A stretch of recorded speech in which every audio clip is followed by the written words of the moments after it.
Pablo Escobar began his life career as a child in the streets of Medina, stealing cars, tombstones, cigarettes, and inventing hostages to get money.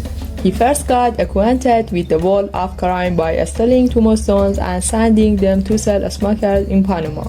Escobar went on to sell smuggled cigarettes, regulatory thieves, and small scammers.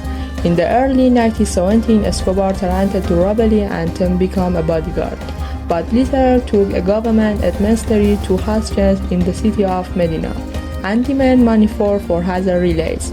Escobar's next step was drug trafficking, in which he became the #1 person in the world and history.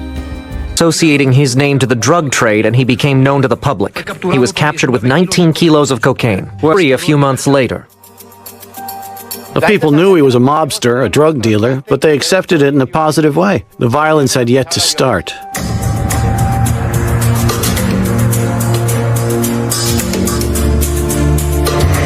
A magazine. Pablo Emilio Escobar Gaviria, popularly known as Pablo Escobar, was born on December 1949 in a relatively poor family and later became a multi-drug trafficker in Colombia and the leader of one of the most powerful criminal organizations in the world.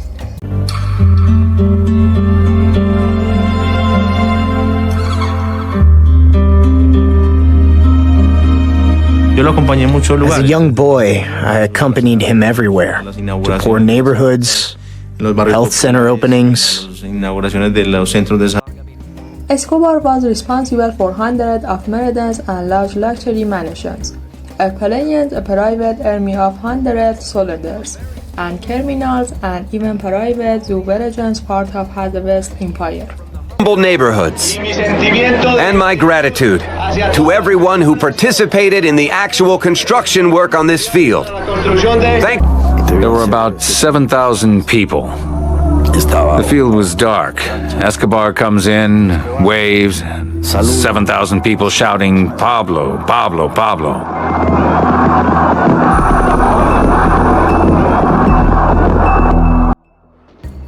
As Escobar entered the drug trade, a flood of cash quickly flowed his way. He made so much money that he had to hide large amounts of cash in Colombia farmland, in abandoned warehouses, and in vaults of cartel members' homes. Are you the Robin Hood of Antioch? Because in effect, he neither created nor financially supported it. I've always had faith in life. One of his dreams was to do what politicians...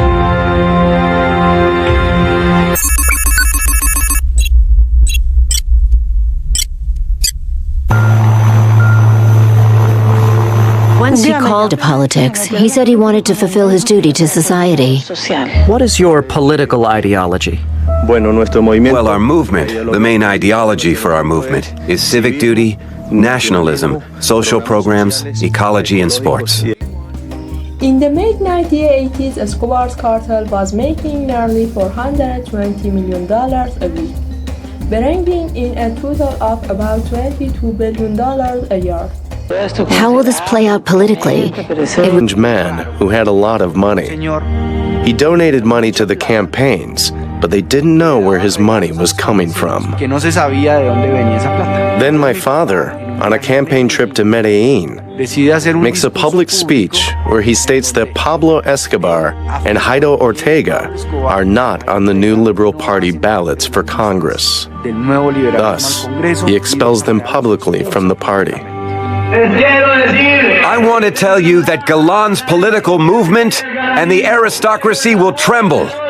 With your support, we will crush the puppets and the political ragdolls created by Colombian oligarchy. Thank you very much.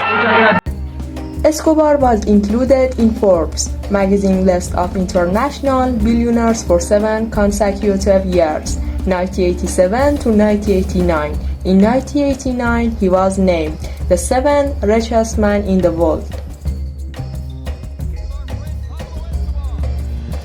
Long live the Liberal Party!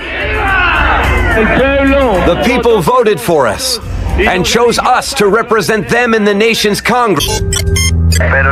Those congressional friends ask for money, so we have to give.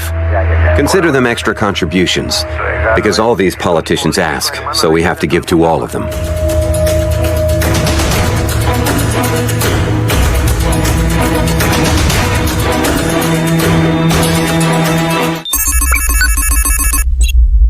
I will show you my official passport. I can prove to you how the government of the U.S. granted me a visa to visit that country. Furthermore, I am a frequent visitor of that nation.